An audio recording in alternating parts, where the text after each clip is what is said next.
Welcome back to Mako's Diner. Today I'm going to be doing a quick little knife sharpening tutorial.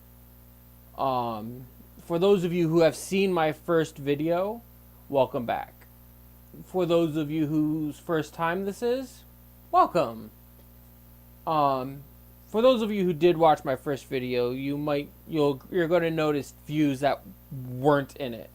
That's because my friend Massey, this is where you can find her YouTube page, gifted me a webcam.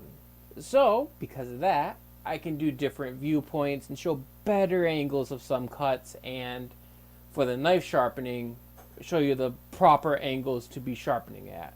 In addition, I have a mic on, so hopefully the audio will be a little clearer without so much of the background noise because my fiance is up and my cat is playing.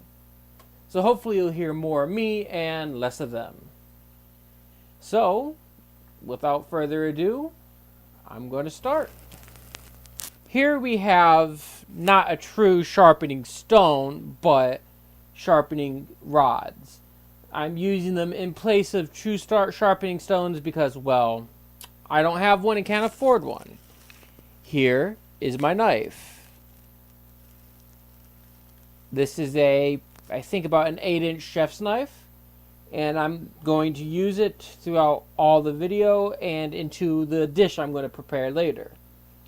So, to sharpen a knife properly, you can either use whetstones with oil or water.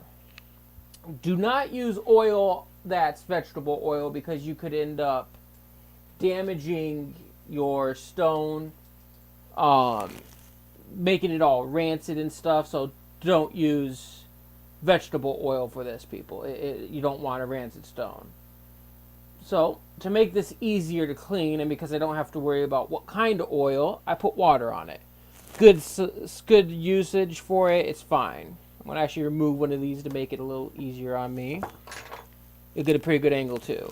So with that wet, I need to find 20 degrees. 20 degrees is I want to say industry standard for edges. So if here is 90, here is 0, here's 45, 20 is about here. I actually use my thumb as a guide usually, but since I'm doing an odd angle, I'm not going to. You want to touch the stone with the very edge of your blade right here, the very end of it. And you're going to, as technically you're supposed to be going away from you, but as you push forward, you're going to draw it to the side, making sure to hit that tip. If you don't, your tip does not get sharp. So once again, and that's all there is to it. A nice 20-degree angle, even pressure all the way across, and slide it through.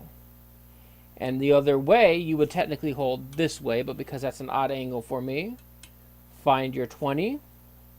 Like I said, I use my fingers as a guide.